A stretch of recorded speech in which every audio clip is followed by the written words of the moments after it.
যার জন্মের সময় কোনো শাঁখ বাজেনি, জন্ম থেকে এই যে জ্যোতিষীর ছকে বন্দী, যার লগ্ন রাশি রাহু কেতু দিশা খোঁজা হয়েছে না, তার নিজের জন্য নয়, তার পিতার জন্য, তার ভাইয়ের জন্য, তার স্বামীর জন্য, তার পুত্রের জন্য। কিন্তু যার গর্ভ থেকে আমার জন্ম, সেই মায়ের কথা বলেনি কেউ।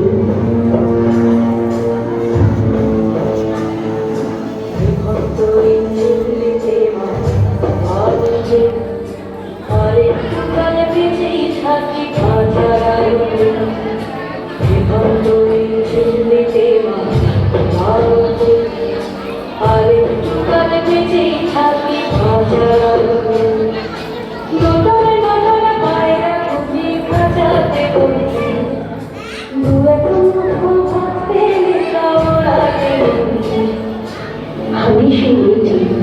যে গত কোনো শতাব্দীতে 5 বছর বয়সে মালা দিয়েছে গঙ্গা যাত্রীর গলায়,